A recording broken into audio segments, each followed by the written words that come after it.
নমস্কার বন্ধুরা, পম্পার কিচেনে আপনাদের সকলকে স্বাগত। এই গরম থেকে একটু তৃপ্তি পেতে আজ বানাবো কাঁচা আমের আইসক্রিম। কোনো রকম গ্যাস মানে আগুন বা কোনো রকম কেমিক্যাল রং ছাড়াই আজকের যে কাঁচা আমের আইসক্রিমটা বানাবো, আমার মতো একবার বানিয়ে দেখবেন। একবার না বানিয়ে খেলে বিশ্বাসই করতে পারবে না যে এই আইসক্রিমের এতটা টেস্ট হতে পারে। আর এই আইসক্রিমটা গরমের সময় ভীষণই একটা স্বাস্থ্যকর রেসিপি। আশা করছি আজকের এই আইসক্রিমের রেসিপি আপনাদের ভীষণ ভালো লাগবে। তাহলে চলুন কোনো রকম কেমিক্যাল বা রং ছাড়া দুর্দান্ত স্বাদের আজকের এই কাঁচা আমের আইসক্রিমের রেসিপিটা দেখে নেওয়া যাক।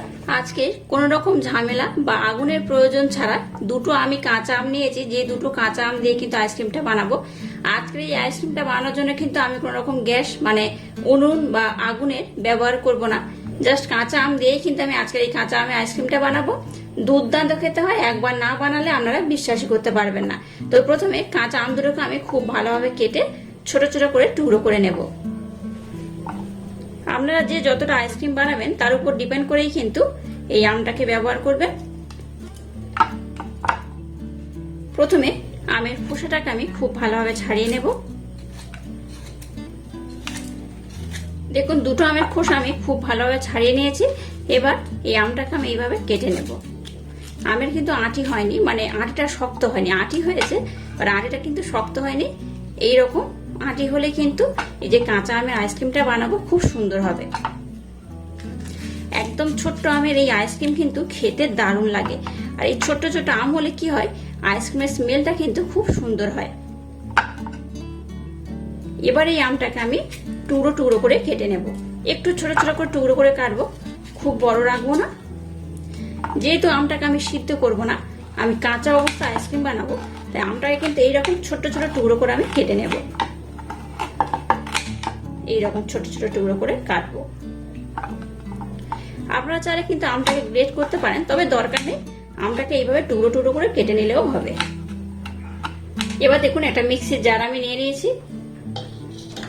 এর মধ্যে কাঁচা আমগুলোকে দিয়ে দেবো, তবে একেবারে আমি সব দেবো না, যেহেতু আমের টুকরোগুলো একটু বড়, তাই অল্প অল্প দেবো। মানে দুবার ধরে আমি এটাকে কিন্তু খুব ভালোভাবে ব্লেন্ড করে নেব।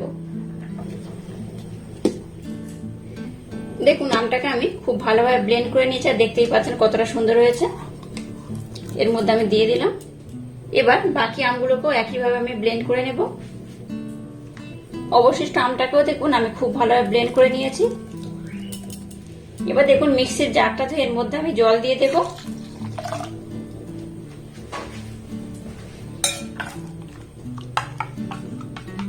এবার এর মধ্যে দিয়ে দেবো স্বাদ মতো বা পরিমাণ মতো লবণ, দিয়ে দেবো ব্লেন্ড করে রাখা মিচিরি। আপনারা এখানে কিন্তু মিচিরির পরিবর্তে চিনিও ব্যবহার করতে পারেন। এখানে আমি স্বাদ মতো কিন্তু এই মিচিরি ব্যবহার করব। আমটা যতটা টক হবে তার উপর ডিপেন্ড করে কিন্তু এই মিষ্টিটা ব্যবহার করবেন। দিয়ে দেবো সামান্য পরিমাণে বিট লবণ। এবার সমস্ত উপকরণ খুব ভালোভাবে মিক্সড করে নেব। আজকে কাঁচা আমের আইসক্রিমটা যেভাবে বানাচ্ছি একবার হলেও ট্রাই করবেন, দেখবেন দুর্দান্ত খেতে লাগে। আর গরম থেকে দেখবেন খুব তৃপ্তি পাবেন, দারুণ লাগে। গরমের এই দুপুরে যদি এরকম একটা আইসক্রিম খাওয়া যায় দারুণ লাগবে। তো যাই হোক, আপনারা চাইলে এখানে কিন্তু একটু ঝালও ব্যবহার করতে পারেন, মানে কাঁচা লঙ্কা। কাঁচা লঙ্কা দিলে কি হবে, আইসক্রিমটা কিন্তু একটু টক টক ঝাল ঝাল মিষ্টি মিষ্টি লাগবে। তো আমি আইসক্রিমটা কিন্তু মিষ্টি বানাবো, তাই এখানে আমি লঙ্কা ব্যবহার করছি না, জাস্ট এইভাবে ব্যবহার করব। দেখুন, আজকের কিন্তু মিশ্রণটা রেডি হয়ে গেছে। তবে এখানে আমি আর একটা উপকরণ অ্যাড করব। লবণ চিনির ব্যালেন্সটা কিন্তু আপনারা একবার চেক করে নেবেন।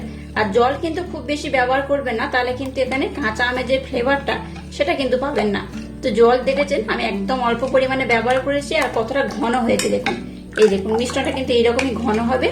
আচ্ছা, আমরা যদি চান এখানে ফুড কালার ব্যবহার করতে পারেন, তবে দরকার নেই, ফুড কালার না ব্যবহার করাই ভালো।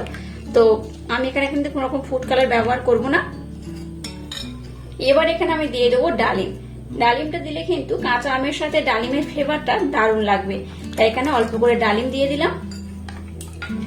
আজকের আইসক্রিমটা জমানোর জন্য আমার একদম এই মিশ্রণটা রেডি হয়ে গেছে, আর কত সুন্দর হয়েছে দেখতেই পাচ্ছেন। ফুড কালার ব্যবহার না করে একটু কোনো যদি ফলের টুকরো দিয়ে দেন তাহলে কিন্তু আরো সুন্দর হয় এই খেতে। এই কাঁচা আমের আইসক্রিম অবশ্যই ট্রাই করবেন, আশা করছি ভীষণ ভালো লাগবে। এবার দেখুন, একটা আইসক্রিমের মোল্ড আমি নিয়ে নিয়েছি, আর ঢালার সুবিধার জন্য এরকম একটা আমি গ্লাস নিয়ে নিয়েছি। তো এবার এখানে আমি ঢেলে দেব। যাতে দেখতে খুব সুন্দর লাগে তার জন্য দেখুন আর একটু ডালিম আমি উপর থেকে দিয়ে দেব। এবার দেখুন একটা ফয়েল পেপার নিয়েছি, ফয়েল পেপার দিয়ে এটার মুখ আমি এইভাবে মুড়ে দেব। আপনাদের হাতের কাছে যদি ফয়েল পেপার না থাকে আপনারা কিন্তু ফয়েল পেপারের পরিবর্তে এখানে সাদা প্লাস্টিক যে কাগজ হয় সেই কাগজও ব্যবহার করতে পারেন। এবার এখানে আমি একটু কাট লাগিয়ে দেব যাতে আইসক্রিমের মধ্যে কাঠিগুলো দিতে আমার সুবিধা হয়। আইসক্রিমের মোল্ডের কাঠিগুলো কিন্তু আমি এই মুহূর্তে ব্যবহার করব না, আধা ঘন্টা আমি ডিপ ফ্রিজে রাখবো। আধা ঘন্টা পর আমি বার করে এর মধ্যে কাঠিগুলো দিয়ে দেবো, আর ওভারনাইট রাখার পর আমি আপনাদের দেখাবো আইসক্রিমটা কত সুন্দর হয়েছে। এবার দেখুন এইরকম ছোট ছোট যে চায়ের কাপ হয়, কাগজের যে কাপ হয় সেই কাপ আমি নিয়ে নিয়েছি, দেখে বুঝতেই পারছেন। যাদের হাতের কাছে আইসক্রিমের মোল্ড নেই তারা কিন্তু এই কাপের মধ্যে বা কোনো গ্লাসে যেখানে ইচ্ছা কিন্তু আইসক্রিমটা জমাতে পারে। আর এই মিশ্রণটা দেখুন বেশ অনেকটা বেশি রয়েছে, যে কটাতে ধরবে আমি দিয়ে দেব। দেখুন এই তিনটের মধ্যে কিন্তু ধরে গেছে। উপর থেকে আমি এখানেও ডালিম একটু করে দিয়ে দেব যাতে দেখতেও ভালো লাগে, খেতেও কিন্তু খুব সুন্দর হয়। একইভাবে এখানেও কিন্তু এই ফয়েল পেপার দিয়ে আমি মুড়ে দেব। একইভাবে এগুলোকে আমি ডিপ ফ্রিজে রাখবো, তারপর আমি আপনাদের দেখাবো কত সুন্দর হয়েছে। দেখুন আইসক্রিমটাকে আমি ওভারনাইটের জন্য ডিপ ফ্রিজে রেখে দিয়েছিলাম। ওভারনাইট পর আমি আপনাদের দেখাচ্ছি দেখুন আইসক্রিমটা কতটা সুন্দর হয়েছে।